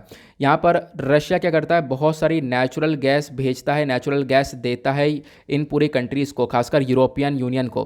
तो यूरोपियन यूनियन के जो नेशंस हैं वो आज के टाइम पर नेचुरल गैस को परचेज करते हैं, किससे, रशिया से। ठीक है, अब यहाँ पर क्या है, जर्मनी के अंदर वो गैस आती है, नॉर्ड स्ट्रीम 1 पाइपलाइन, आपको जो डार्क कलर की ब्लू वाली लाइन दिख रही है नॉर्ड स्ट्रीम 1 है। ठीक है, उसके बाद ये जो डॉट डॉट कलर की येलो वाली लाइन दिख रही है नॉर्ड स्ट्रीम 2 है। तो नॉर्ड स्ट्रीम 2 आज के टाइम पर वर्किंग में है। जो यहाँ पर अगर हम बात करें, जो ये वाली है ऑलरेडी काम कर रही है, इसमें तो यहाँ पर जो हमारी नॉर्ड स्ट्रीम 1 वाली लाइन है यहाँ से तो गैस जाती है ऑलरेडी, बट यहाँ पर जो दूसरी वाली है डॉट डॉट वाली, यहाँ पर कंस्ट्रक्शन वगैरह चल रहा है, मतलब एग्जैक्टली तैयार हो चुकी है। अब यहाँ पर रशिया बहुत सारी नेचुरल गैस भेजने वाला है जर्मनी को, बट जर्मनी ने कहा कि अब हम लोग यहाँ पर गैस नहीं लेंगे। तो इससे यहाँ पर डेफिनेटली काफ़ी नुकसान हो सकता है रशिया को, ये हम लोग देख पाएंगे। क्लियर हुआ? तो आई होप आप लोग को ये क्लियर हुआ है। तो इन लोगों ने ये स्टेटमेंट दिए। अब क्वेश्चन ये है कि भारत ने क्या मतलब बोला, भारत का स्टैंड क्या है। तो इंडिया ने यहाँ पर किसी को ज्वाइन नहीं किया, इंडिया ने यहाँ पर वेस्टर्न नेशंस को भी ज्वाइन नहीं किया, और यहाँ पर रशिया का यहाँ पर एक तरीके से क्रिटिसिज्म भी ज़्यादा किया नहीं है। तो आप लोग यहाँ पर ध्यान रखना, क्रीमिया को भी हम लोगों ने ज्वाइन नहीं किया, किसी को सपोर्ट नहीं किया। भारत यहाँ पर एग्जैक्टली बोलता है कि बैठकर बातचीत होगी तो ही ज़्यादा सोल्यूशन निकल कर आएगा। क्लियर हुआ? तो आई होप मैंने आप लोगों को पूरा डिस्प्यूट ये समझा दिया, एग्जैक्टली करंट सिनेरियो में क्या क्या चीज़ें देखने को मिल रही हैं वो भी क्लियर हो चुकी हैं। नेक्स्ट आर्टिकल में बात की गई है इंडिया और यूएई के व्यापार को लेकर। अभी आपको पता है एक एग्रीमेंट हुआ है जिसको हम लोग बोलते हैं कॉम्प्रहेंसिव इकोनॉमिक पार्टनरशिप एग्रीमेंट। इसको लेकर ऑलरेडी मैं आपको कुछ पॉइंट्स शेयर कर चुका हूँ। आपको पता होगा पिछली बार जब ये आर्टिकल चर्चा में था तो मैंने आपको कुछ पॉइंट्स तैयार करके दे दिए हैं जो कि आप एग्जामिनेशन में यूज़ कर सकते हो, डायरेक्टली लिख सकते हो। ठीक है, तो क्या है मैं आपको बताता हूँ। मैं आपको ये सेपा एग्रीमेंट के बारे में तो बताऊँगा, सेपा एग्रीमेंट के साथ साथ मैं आपको और भी चीज़ें बताऊँगा जिसको लेकर इंडिया और यूएई के बीच में एग्रीमेंट हुआ है। तो ये आर्टिकल के साथ साथ आपको और भी इन्फॉर्मेशन मिलने वाली है। ठीक है, तो मैं आपको बताता हूँ एग्जैक्टली हुआ क्या है। हाल ही में एक वर्चुअल समिट होता है इंडिया और यूएई के बीच में, सितंबर 2021 के अंदर। यहाँ पर आप देख पाओगे मतलब कि ये सितंबर 2021 में भी यहाँ पर डिस्कशन हुआ था, मतलब पिछले साल से हम लोग लगातार चर्चा में हैं। अगर हम बात करें सितंबर 2021 में भी इंडिया और यूएई ने मिलकर कुछ बातचीत, कुछ नेगोशिएशन किया था इंडिया यूएई के कॉम्प्रहेंसिव इकोनॉमिक पार्टनरशिप एग्रीमेंट को लेकर, और अभी हम लोगों ने क्या किया, अभी हम लोगों ने एग्रीमेंट कर लिया है। तो पिछले साल से चर्चा हो रही है जिस एग्रीमेंट को अभी हम लोगों ने पूरी तरह से इंप्लीमेंट कर दिया है। लेकिन अभी जो मीटिंग हुई है इंडिया यूएई की, उसमें ये एग्रीमेंट भी हुआ, एग्रीमेंट के साथ साथ और भी काफ़ी कुछ डिस्कशन हुआ है। वो सब क्या क्या डिस्कशन हुआ है मैं आपको बताता हूँ। पहली चीज़ कॉम्प्रहेंसिव स्ट्रेटेजिक पार्टनरशिप। अगर हम लोग बात करें, दोनों कंट्रीज़ ने मिलकर साथ में बोला है कि हमारी जो पार्टनरशिप है उसकी हम लोग एक नई लिमिट सेट करेंगे, नए नए माइलस्टोन्स को सेट करने वाले हैं, उसके हिसाब से दोनों कंट्रीज़ मिलकर काम करने वाली हैं। साथ साथ यहाँ पर बताया गया दोनों कंट्रीज़ मिलकर अपने ऑब्जेक्टिव शेयर करेंगी और अपने जो व्यापार है, इन्वेस्टमेंट है, नई नई टेक्निक्स हैं उनको इनोवेशन करना, नए नए इनोवेशंस हैं उन सबको प्रमोट करेंगी। दोनों कंट्रीज़ मिलकर साथ में काम करने वाली हैं। डिफेंस एंड सिक्योरिटी को लेकर मामले में बात करें, दोनों कंट्रीज़ ने मिलकर बोला है कि हम लोग अपने मैरीटाइम कोऑपरेशन को बढ़ाएंगे। जो समुद्री लेवल आपको देखने को मिलेगा वहाँ पर दोनों कंट्रीज़ मिलकर कोऑपरेशन ज़्यादा बढ़ाएंगी, और खासकर जो रीजन है, जो हमारा समुद्र वाला रीजन आपको देखने को मिलेगा इंडिया यूएई के बीच वाला हिस्सा, उस एरिया को और ज़्यादा यहाँ पर पीसफुली आगे मेंटेन किया जाएगा। मतलब वहाँ पर शांति मेंटेन करने के लिए दोनों कंट्रीज़ काम करने वाली हैं। और क्या बताया गया, अगर हम लोग देखें तो दोनों कंट्रीज़ ने मिलकर डिस्कस किया कि ये आतंकवाद के अगेंस्ट में, एक्सट्रीमिज़म के अगेंस्ट में यहाँ पर लड़ाई करेंगी। साथ ही साथ यहाँ पर क्लाइमेट एक्शन और रिन्यूएबल्स को लेकर डिस्कशन हुआ। दोनों कंट्रीज़ ने मिलकर एग्री कर लिया है कि दोनों कंट्रीज़ मिलकर क्लीन एनर्जी की तरफ काम करेंगी। हाइड्रोजन को प्रोड्यूस किया जाएगा, ग्रीन हाइड्रोजन के ऊपर स्पेशल फोकस रखा जाएगा। अब ग्रीन हाइड्रोजन को प्रोड्यूस करेंगे, ग्रीन हाइड्रोजन का यूज़ करेंगे तो इससे जो हमारा फ्यूल के ऊपर डिपेंडेंसी है वो कम हो जाएगा, प्लस जो पोल्यूशन वगैरह है वो भी बहुत ज़्यादा कम होता हुआ नजर आएगा जब हम ग्रीन हाइड्रोजन का यूज़ करने लगेंगे। तो इसके प्रोडक्शन को लेकर दोनों कंट्रीज़ काम करने वाली हैं। साथ ही साथ नई नई टेक्नोलॉजीज़ के ऊपर दोनों कंट्रीज़ काम करने वाली हैं। ई बिजनेस, ई पेमेंट के ऊपर दोनों कंट्रीज़ काम करने वाली हैं। एजुकेशन के मामले में बात करें तो भारत यहाँ पर एक आईआईटी यानी इंडियन इंस्टीट्यूट ऑफ टेक्नोलॉजी को ओपन करने वाला है यूएई के अंदर। तो यूएई के अंदर भारत का एक आईआईटी खुलेगा। ठीक है, हेल्थ कोऑपरेशन के बारे में अगर हम लोग बात करें, दोनों कंट्रीज़ ने मिलकर डिसाइड किया कि हम लोग कोलैबोरेट करेंगे रिसर्च, प्रोडक्शन और साथ ही साथ यहाँ पर वैक्सीन्स की सप्लाई, और जो इन्वेस्टमेंट है यूएई की साइड से हमारे हेल्थ इंफ्रास्ट्रक्चर के ऊपर होगा। ये यहाँ पर डिसाइड किया गया कि मतलब यूएई हमारे हेल्थ इंफ्रास्ट्रक्चर के ऊपर काफ़ी पैसा इन्वेस्ट करने वाला है। साथ ही साथ यहाँ पर दोनों कंट्रीज़ मिलकर फूड सिक्योरिटी को लेकर डिस्कशन करती हैं। यहाँ पर बात करती हैं कि जो देखो जो फूड एंड एग्रीकल्चर है वो बहुत इंपॉर्टेंट पॉइंट है, और इसमें क्या होगा जो इंफ्रास्ट्रक्चर है बेसिकली यहाँ पर आप कह सकते हो कि इंडिया एग्रीकल्चर के मामले में बहुत ज़्यादा आगे देखने को मिलेगा। तो इंडिया बहुत सारा जो एग्रीकल्चर प्रोडक्ट है वो हम लोग यूएई को भेजने वाला है। यूएई हमारे लिए एक इंपॉर्टेंट डेस्टिनेशन रहने वाला है। साथ ही साथ दोनों कंट्रीज़ ने मिलकर स्किल्स कोऑपरेशन को लेकर डिस्कस किया, एग्री किया कि हम लोग अपने दोनों आपस में स्किल डेवलपमेंट के ऊपर भी काम करने वाले हैं। और दोनों कंट्रीज ने मिलकर कॉम्प्रहेंसिव इकोनॉमिक पार्टनरशिप एग्रीमेंट को भी साइन किया। देखो मतलब सेपा के साथ साथ और कितनी सारी बातचीत हुई थी जो कि इस आर्टिकल मेंशन नहीं, जो कि मैंने आप लोग बताया। सेपा यहाँ पर क्या है, कॉम्प्रहेंसिव इकोनॉमिक पार्टनरशिप एक प्रकार का फ्री ट्रेड एग्रीमेंट है। यहाँ पर क्या होगा, जो दोनों देश हैं, जो दोनों देश आपस में व्यापार करेंगे और इन्वेस्टमेंट करेंगे और इस पर यहाँ पर कोई रोक टोक नहीं होगी। मान लो यहाँ पर इंडिया यूएई अगर व्यापार करते हैं, इन्वेस्टमेंट करते हैं, तो इसमें क्या होता है, यहाँ पर जब इंडिया कुछ एक्सपोर्ट इंपोर्ट करेगा या यहाँ पर यूएई कुछ एक्सपोर्ट इंपोर्ट करेगा तो इसमें यहाँ पर काफ़ी सारी ड्यूटीज़ और एक्स्ट्रा चार्जेस लगाई जाती हैं। अब जब ये फ्री ट्रेड एग्रीमेंट हो जाएगा, जो कि हो चुका है कॉम्प्रहेंसिव इकोनॉमिक पार्टनरशिप एग्रीमेंट वाला, तो ये इसके माध्यम से जो एक्स्ट्रा ड्यूटीज़ वगैरह हैं वो सब नहीं लगाई जाएंगी, एक्स्ट्रा चार्जेस नहीं लगाए जाएंगे, जिससे दोनों कंट्रीज़ को डेफिनेटली काफ़ी फ़ायदा होगा। दोनों कंट्रीज़ के बीच में जो व्यापार है वो भी बहुत तेज़ी से इंक्रीज़ होता हुआ नज़र आएगा। ठीक है, ये यहाँ पर बताया गया। तो जो ये सेपा एग्रीमेंट है ये इतना ज़्यादा पावरफुल होने वाला है कि इंडिया यूएई के रिलेशनशिप को बहुत ज़्यादा ग्रो करेगा। एग्जैक्टली अगर हम इंडिया और यूएई के बीच का करंट व्यापार देखें तो दोनों के बीच का व्यापार $60 बिलियन का है। लेकिन इस एग्रीमेंट के बाद हम लोग इमेजिन कर रहे हैं कि आने वाले 5 सालों के अंदर ये व्यापार $100 बिलियन तक का हो सकता है। तो सेपा एग्रीमेंट क्या है मैंने आपको बता दिया, एक टाइप का ये फ्री ट्रेड एग्रीमेंट है। जैसे हमारा मैंने आपको एग्जैक्टली बताया, जो एक तरीके से यहाँ पर जो ड्यूटीज़ एक्स्ट्रा चार्जेस वगैरह लगाई जाती हैं उसके ऊपर छूट दी जाती है, ये हमारा फ्री ट्रेड एग्रीमेंट कहलाता है। तो भारत ने सेपा एग्रीमेंट यूएई के साथ साइन कर लिया। आपसे डायरेक्टली यहाँ पर वनडे एग्जामिनेशन भी पूछा जा सकता है।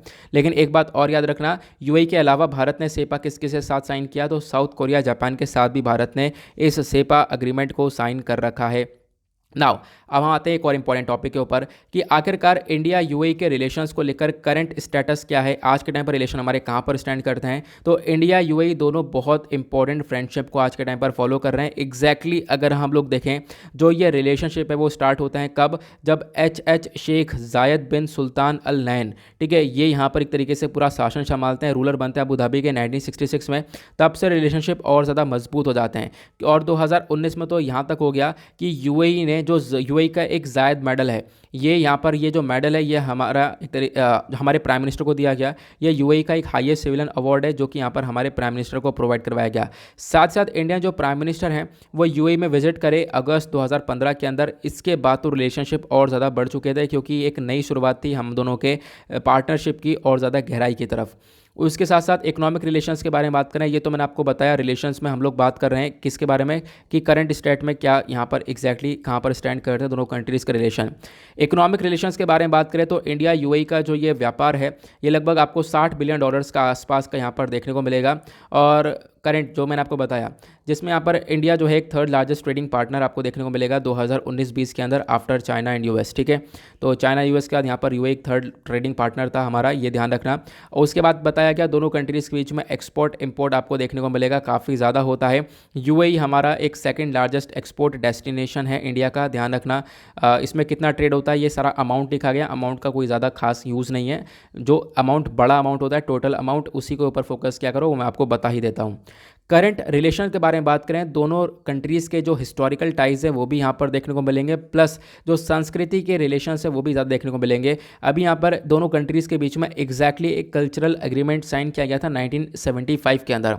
ठीक है, और यहाँ पर क्या हुआ, दोनों एम्बेसीज़ ने यहाँ पर क्या किया, इन्होंने यहाँ पर अलग अलग कल्चरल एक्टिविटीज़ को यहाँ पर इन्होंने ऑर्गेनाइज करना चालू किया।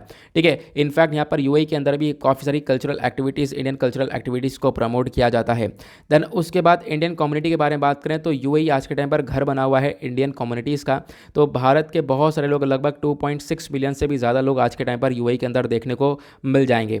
ठीक है, तो ध्यान रखना इसके बारे में। तो कॉम्प्रहेंसिव इकोनॉमिक पार्टनरशिप एग्रीमेंट क्या होता है, फ्री ट्रेड पैक्ट होता है, मैंने आपको बताया। ये हम लोगों ने साइन किया यूएई के साथ, ये बताया। इससे क्या होगा, व्यापार हम लोगों का बढ़ेगा, हमारे लोगों के इकोनॉमिक रिलेशंस ग्रो होंगे। कोविड-19 का जो भी यहाँ पर एक तरीके से इसकी वजह से चीज़ें ख़राब हुई हैं वो चीज़ें यहाँ पर रिकवर होती हुई नजर आएंगी। हम लोग काफ़ी कुछ कर पाएंगे, जैसा एग्जैक्टली यहाँ पर सब कुछ लिखा हुआ है, मैंने आपको बताया कॉम्प्रहेंसिव इकोनॉमिक पार्टनरशिप एग्रीमेंट को लेकर। यूएई इंडिया का थर्ड लार्जेस्ट ट्रेडिंग पार्टनर था 2019-20 में, जो कि मैंने आप लोगों को बताया कितने अमाउंट का हम लोगों ने व्यापार किया वो चीज़ें मेंशन करी गई हैं, डायरेक्टली मैंने आपको बता दिया है। ठीक है, दो पार्टनर्स का यहाँ पर मेजर मकसद है कि जो डील है, जो व्यापार है दोनों कंट्रीज़ का, वो $60 बिलियन से $100 बिलियन तक का लेकर जाएँ। एग्जैक्टली मैंने आपको ये बताया, ठीक है। तो ये चीज़ें यहाँ पर आपको देखने को मिल जाएंगी, लेकिन ये कॉम्प्रिहेंसिव इकोनॉमिक पार्टनरशिप एग्रीमेंट के अलावा भी मैंने आपको बहुत सारी चीज़ें बता दी हैं। ये जो चीज़ें वो याद रखना। अब देखो ये है कि पहले से आपके पास नोट्स तैयार हैं इंडिया यूएई के रिलेशंस को लेकर, तो कोई भी एडिटोरियल, कोई भी आर्टिकल आता है, बस फटाक से चेप दो उसे को।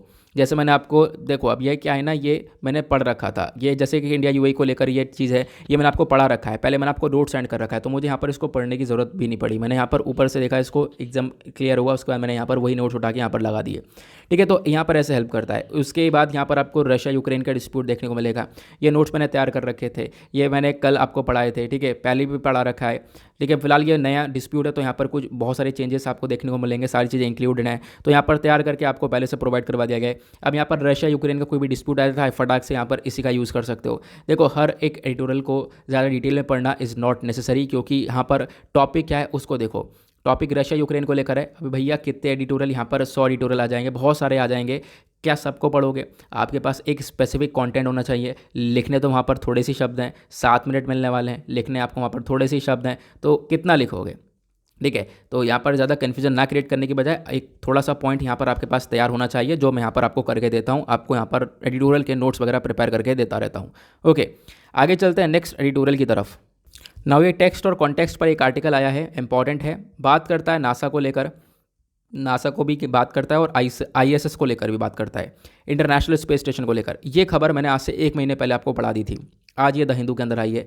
इसका थंबनेल मैंने आपके लिए लगा रखा था, 1 महीने तो नहीं हुआ, लगभग कितने काफ़ी दिन हो चुके हैं। आपको पता होगा थंबनेल मैंने लगाया था कि इंटरनेशनल स्पेस स्टेशन को प्रशांत महासागर के अंदर गिराया जाएगा, है ना, कुछ इस प्रकार का थंबनेल मैंने लगाया था, शायद मुझे याद आ रहा है। तो यहाँ पे अगर हम लोग बात करें तो एग्जैक्टली आप ये आर्टिकल देखोगे, चर्चा क्या की गई है, नासा की प्लानिंग। नासा यहाँ पर प्लान कर रहा है पूरी तरह से कि जो आज के टाइम पर हमारे अंतरिक्ष में एक कमरा घूम रहा है, कमरा है कह सकते हो, या फिर एक इंटरनेशनल स्पेस स्टेशन कह सकते हो, ठीक है। तो इस स्टेशन को अब यहाँ पर रिटायर कर दिया जाएगा। रिटायर करेंगे तो इसको लोअर लेकर आएंगे, और लेकर आते आते हम एनवायरमेंट में अपने एंटर करवा कर, और उसके बाद साउथ पैसिफिक ओशन के अंदर इसको गिरा देंगे, ठीक है, वहाँ पर गिरा देंगे, ऐसा यहाँ पर बताया गया। तो एग्जैक्टली क्या क्या हो रहा है, चलो समझते हैं इस आर्टिकल के अंदर। NASA, that is national aeronautics and space administration, इन्होंने अनाउंस किया है अपना प्लान कि हम लोग इंटरनेशनल स्पेस स्टेशन को 2031 तक रिटायर करने वाले हैं। 2031 में ये इंटरनेशनल स्पेस स्टेशन आपको गिर जाएगा, ये नज़र नहीं आएगा अंतरिक्ष में। ये कुछ इस प्रकार का स्पेस स्टेशन है, जैसा एक फुटबॉल आपने डेफिनेटली सुना होगा, देखा भी होगा, फुटबॉल का ग्राउंड इमेजिन कर सकते हो, कहीं ना कहीं ज़रूर देखा होगा। जितना बड़ा फुटबॉल का ग्राउंड होता है उतना ही बड़ा ये इंटरनेशनल स्पेस स्टेशन है। यहाँ पर कोई जा सकता है और यहाँ पर रहकर अपनी रिसर्च वगैरह कर सकता है आराम से, ठीक है, जिसको इसी प्रकार से हम लोग यूज़ करते हैं। बट अभी यहाँ पर इसको रिटायर किया जा रहा है 2031 तक। और आप एक चीज़ ये भी देख रहे हो कि इंडिया थोड़ा सा कह लो पीछे चल रहा है किस चीज़ को लेकर। हम लोग 2030 तक अपना इंटरनेशनल स्पेस स्टेशन लॉन्च करेंगे, और यहाँ नासा अपना रिटायर कर देगा, ठीक है। ये यहाँ पर आपको थोड़ा सा देखने को मिलेगा। क्लियर हुआ? तो अभी फिलहाल क्या हुआ, मैंने आपको बताया 2031 तक इसको यहाँ पर रिटायर कर दिया जाएगा। यूएस की स्पेस एजेंसी ने यहाँ पर बता दिया है, एग्जैक्टली नासा ने यहाँ पर ये चीज़ें बता दी हैं कि भाई यहाँ पर अब देखो इसकी उम्र हो चुकी है पूरी, जितना हमने काम करने के लिए इसकी एक्सपेक्टेशन रखी थी उससे ज़्यादा टाइम यहाँ पर हो चुका है। एग्जैक्टली अगर हम लोग इस इंटरनेशनल स्पेस स्टेशन के बारे में बात करें तो इसको लॉन्च 1998 के अंदर किया गया था, और किसके थ्रू, अकेले यूएस ने लॉन्च नहीं किया था, इसमें यूएस था, रशिया था, जापान और यूरोप, ये 5 देश थे जिन्होंने मिलकर यहाँ पर इसको लॉन्च किया। मतलब पूरा का पूरा यूरोप आपको देखने को मिलेगा। उसके साथ क्या बताया गया, यहाँ पर जो स्पेस स्टेशन है इसको, मतलब एक ऐसा नहीं है कि यहाँ पर इतना बड़ा स्पेस स्टेशन, ये फुटबॉल की साइज़ का पूरा फील्ड एक साथ भेज दिया, नहीं, धीरे धीरे पार्ट्स में भेजा गया, उसके बाद असेंबल किया है, और बहुत साल लगे असेंबल करते करते। जैसे चाइना का एग्जांपल ले सकते हो। अच्छा, चाइना का भी एक इंटरनेशनल स्पेस स्टेशन बन रहा है जो कि वो धीरे धीरे असेंबल कर रहा है। अच्छा, उसका नाम क्या है उस स्पेस स्टेशन का, नीचे कमेंट सेक्शन में बताना, ठीक है। तो यहाँ पर जो स्पेस स्टेशन है इसको असेंबल किया गया था बहुत सारे सालों के अंदर, ठीक है। ये यहाँ पर ऑपरेट कर रहा है लो अर्थ ऑर्बिट में। अच्छा, एक क्वेश्चन और आप लोगों से, लो अर्थ ऑर्बिट यहाँ पर कितनी दूरी पर होता है, कितना डिस्टेंस होता है अर्थ से, नीचे कमेंट सेक्शन में ज़रूर बताना, ठीक है। बहुत बार, मतलब ये चीज़ें हैं ना जो कि आपको रटी भी होनी चाहिए, इतनी बार मैंने पढ़ा रखी हैं, क्योंकि फिर उसके बाद यहाँ पर बहुत से लोग बोलते हैं कि चीज़ों को रिवाइज मत कराओ। देखते हैं यहाँ पर कितना याद है। लो अर्थ ऑर्बिट के बारे में बहुत बार मैंने बता रखा है। तो एग्जैक्टली यहाँ पर बताना इसके बारे में, ठीक है। फिर उसके बाद यहाँ पर बोला गया जो ये इंटरनेशनल स्पेस स्टेशन है, ये एक बेसिकली लेबोरेटरी है, एक लेबोरेटरी टाइप का आपको देखने को मिलेगा। यहाँ पर स्पेस के अंदर हमने इसको लॉन्च कर रखा है, जहाँ पर लोग चाहते हैं रिसर्च वगैरह कर सकते हैं आराम से यहाँ पर बैठकर। जो ये आइडिया है स्पेस स्टेशन का, ये 1984 में लाया गया था, बट इसको हम लोग इम्प्लीमेंट 1998 तक कर पाए और 1998 में ही हम लोगों ने इसको लॉन्च किया था, ये भी आपको ध्यान रखना है, ठीक है। तो इंटरनेशनल स्पेस स्टेशन के बारे में तो आई होप आपको क्लियर हो चुका होगा। बताया गया कि जो इंटरनेशनल स्पेस स्टेशन है कंसिस्टेंटली यहाँ पर ये लगातार काम कर रहा है पिछले 21 सालों से, क्योंकि 1998 में इसको ऑलरेडी लॉन्च कर दिया गया, तो लगातार ये काम कर रहा है और लगातार यहाँ पर इसके ऊपर रिसर्च वगैरह करवाई जा रही है इसका यूज़ करके। तो हमने इसको जब ओरिजिनली बनाया था, मतलब क्वेश्चन ये है हम लोग इसको क्यों डिकमीशन कर रहे हैं, हम लोग इसको क्यों रिटायर कर रहे हैं। तो मतलब रिटायर इसलिए किया जा रहा है क्योंकि भाई ये पुराना हो चुका है बहुत। इसको हमने ओरिजिनली बनाया था कि भाई ये 15 साल तक काम करेगा, लेकिन ऑलरेडी काफ़ी साल हो चुके हैं, ठीक है, 15 साल से बहुत ज़्यादा हो चुके हैं। और उसके साथ साथ यहाँ पर बताया ये भी गया कि देखो अभी 2030 तक हम लोग इसको रिटायर करेंगे, तो 2030 तक और भी बहुत सारा टाइम हो जाएगा, तो अपने आप में बहुत ज़्यादा समय हो जाएगा। साथ साथ यहाँ पर अगर हम लोग बात करें और एक और प्रॉब्लम बताई जा रही है वो यह है, ये जो इंटरनेशनल स्पेस स्टेशन है ये आज के टाइम पर अर्थ के 16 रोटेशन मारता है, पृथ्वी के यहाँ पर 16 चक्कर मारता है, आप लोग एग्जैक्टली कह सकते हो एक दिन के अंदर। इसकी वजह से जो इसका एक्सटीरियर जो बाहर का हिस्सा है वहाँ पर टेम्परेचर चेंजेस भी बहुत ज़्यादा देखने को मिलेंगे, क्योंकि यहाँ पर इसका एक हिस्सा सन की साइड फेस करता है, यानी कि सूर्य की साइड में, जहाँ पर गर्मी 101 डिग्री सेल्सियस तक यहाँ पर देखने को मिल जाती है, तो ये मतलब इतनी तेज़ी से गर्म हो रहा है। और दूसरा साइड इसका डार्कर साइड पर है, जहाँ पर ये जो एक तरीके से आप कह सकते हो ठंड है वो -157 डिग्री पर हो जाती है। तो बेसिकली यहाँ पर ये प्रॉब्लम्स ही फेस कर रहा है, तो इसकी वजह से जो इसका बिल्डिंग स्ट्रक्चर है वो काफ़ी गड़बड़ा सा गया है। अब ये हम लोग बात करें तो ठीक है, तो अब इसका इतनी ज़्यादा उम्र नहीं है कि यहाँ पर ये लंबे समय तक और ज़्यादा ये रह पाए। दैट इज़ वाई अब यहाँ पर इसको ज़रूरत है कि इसको रिटायरमेंट कर दिया जाएगा और फिर उसके बाद यहाँ पर कोशिश की जाएगी दूसरा कोई नेक्स्ट प्लान इंप्लीमेंट करने के लिए, ठीक है। तो ये यहाँ पर बताया गया कि अब यहाँ पर इसको रिटायर करके दूसरे प्लान के ऊपर फोकस किया जाएगा। क्लियर हुआ। अब एक क्वेश्चन आपके दिमाग में आ रहा होगा, इसको हम लोग रिटायर करेंगे तो इससे काफ़ी पोल्यूशन होगा।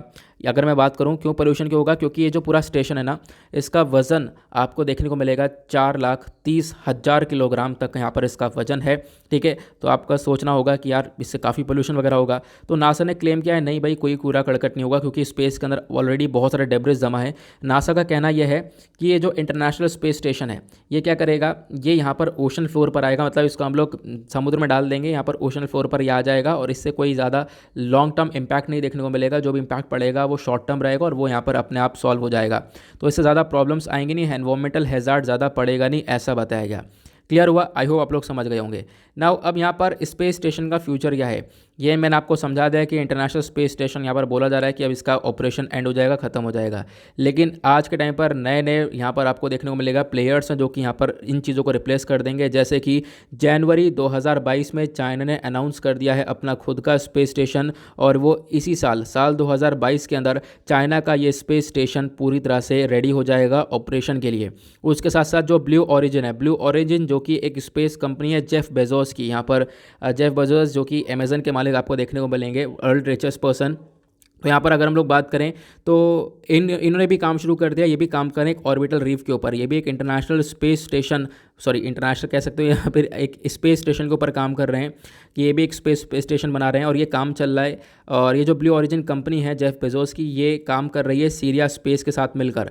तो अगेन यहाँ पर आप कह सकते हो फ्यूचर के अंदर और भी बहुत सारे प्रोजेक्ट्स के ऊपर काम किया जा रहा है। तो अभी फिलहाल इंडिया भी 2030 तक लॉन्च करेगा, तो हमें ये भी एक तरीके से ध्यान रखना चाहिए। क्लियर हुआ। आई होप आप लोगों को यहाँ पर समझ में आ चुका है इंटरनेशनल स्पेस स्टेशन क्या है, प्लस क्या प्रॉब्लम्स क्रिएट हो रही हैं, इसको हम रिटायर कर रहे हैं, क्यों कर रहे हैं, वो भी क्लियर हो गया है। आगे चलते हैं आज के लास्ट एडिटोरियल की तरफ। ना यहाँ पे एक आपको लास्ट एडिटोरियल देखने को मिलेगा अ रिडक्शनिस्ट अप्रोच करके। यहाँ पे क्या चर्चा की गई है, ऑथर के थ्रू बताया गया नॉन कम्युनिकेबल डिजीज़ को लेकर, ठीक है।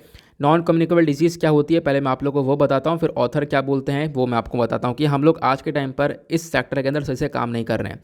इंपॉर्टेंट आर्टिकल है, जीएस पेपर 2 हेल्थ से रिलेट कर सकते हो। नॉन कम्युनिकेबल डिजीज़ यहाँ पर होती हैं जैसे कि डायबिटीज़, कैंसर और हार्ट डिजीज़, ठीक है, ये नॉन कम्युनिकेबल होती हैं। अगर हम लोग बात करें 70% जो डेथ हो रही है दुनिया भर में वो नॉन कम्युनिकेबल डिजीज़ की वजह से देखने को मिल रही हैं।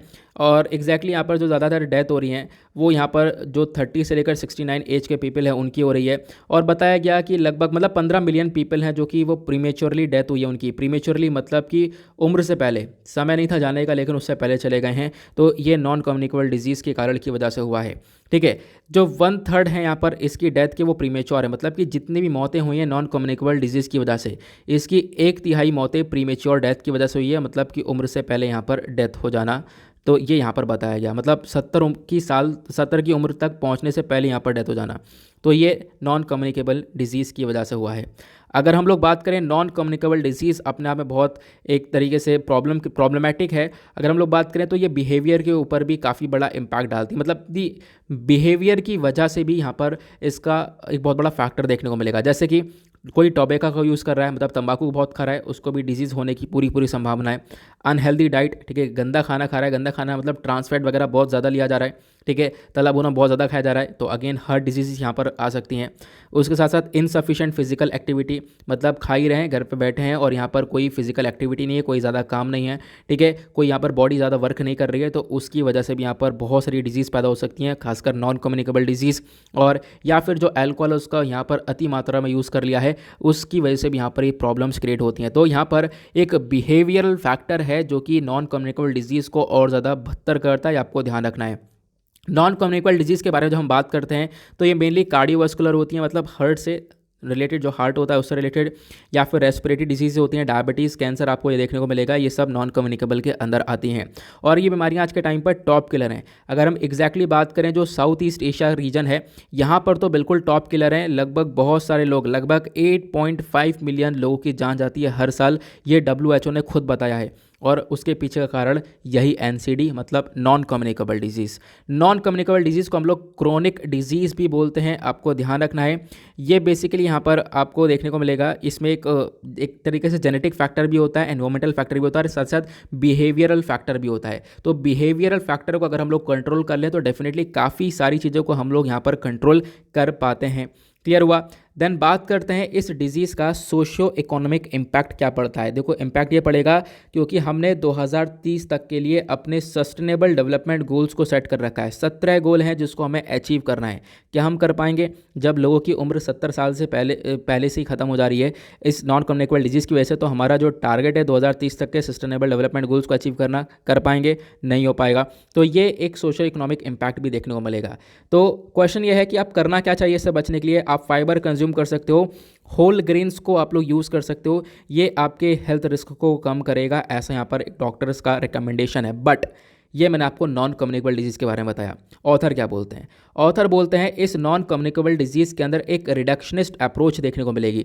मैंने आपको बताया कितनी बड़ी प्रॉब्लम है। इतनी बड़ी प्रॉब्लम होने के बाद भी एक इंडिविजुअलिस्टिक स्ट्रैटेजी यहाँ पर है जो कि बिल्कुल ख़राब है। मतलब कि अगर हम लोग बात करें खासकर भारत के अंदर, जो गवर्नमेंट है पिछले 10 सालों में इन्होंने मेनली पब्लिक हेल्थ के ऊपर फोकस किया, लेकिन पब्लिक हेल्थ के नाम पर हमेशा यहाँ पर आप देख पाओगे इन्होंने किस चीज़ के ऊपर फोकस किया है, किसके ऊपर? चाइल्ड हेल्थ के ऊपर, बच्चों के हेल्थ के ऊपर, या फिर मैटरनल माँ की हेल्थ के ऊपर, इन्फेक्शियस डिजीज़ के ऊपर। तो इन सब चीज़ों के ऊपर फोकस किया गया, लेकिन आपने ये मतलब ऑथर का कहना है एक इंडिविजुअलिस्टिक स्ट्रैटेजी है। इसी इंडिविजुअल कम्युनिटी के लिए आपने यहाँ पर ये चीज़ें लेकर आई हैं। तो आपने इंडिविजुअलिस्टिक अप्रोच रखा है जिसको बदलने की ज़रूरत है। नॉन कम्युनिकेबल डिजीज़ की वजह से बहुत सारे लोगों की जान जा रही है, बहुत सारे लॉस हो रहे हैं, एक क्रॉनिक इलनेस, जैसा मैंने आप लोग को एग्जैक्टली बताया। तो यहाँ पर ज़रूरत है कि आप चीज़ों को थोड़ा सा वाइड एरिया में देखो। एक पर्टिकुलर इंडिविजुअलिस्टिक अप्रोच आपको नहीं रखना होगा, सभी लोगों के लिए यहाँ पर चीज़ों को सोचना पड़ेगा। इंडिया के अंदर बात करें जो नॉन कम्युनिकेबल डिजीज़ है, ये सबसे बड़ा चैलेंज है भी और आने वाले टाइम पर भी हो जाएगा। और बताया गया जो आज के टाइम पर लॉस हो रहा है इस नॉन कम्युनिकेबल डिजीज से, ये 2030 तक बहुत ज़्यादा दुगना तिगना हो जाएगा। तो अपने आप में एक बड़ी प्रॉब्लम है।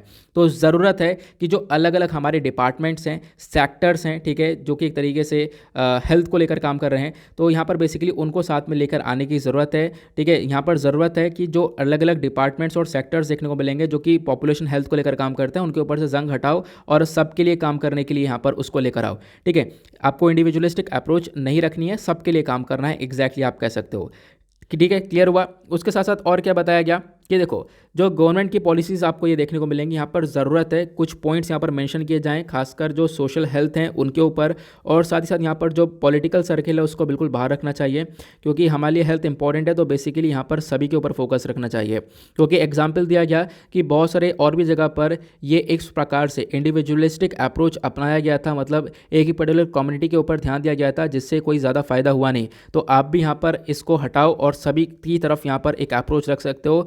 ये यहाँ पर एग्जैक्टली मेंशन किया गया ऑथर के थ्रू। आई होप आप लोग को यहाँ पर ये वाला आर्टिकल भी काफ़ी अच्छे से क्लियर हो चुका है।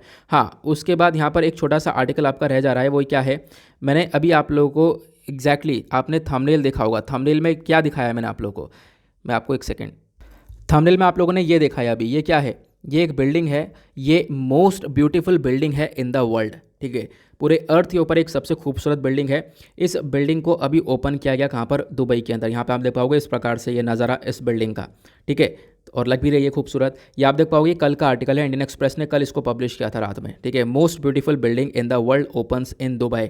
उसके बाद यहाँ पर क्या बोला गया है, ये आपको दूसरा आर्टिकल देखने को मिलेगा, मतलब इंडियन एक्सप्रेस का ही है, उसके बाद एनडीटीवी का आर्टिकल देखने को मिलेगा। ज़्यादा मतलब ये खूबसूरत बिल्डिंग आपको देखने को मिलेगी पूरे अर्थ के ऊपर।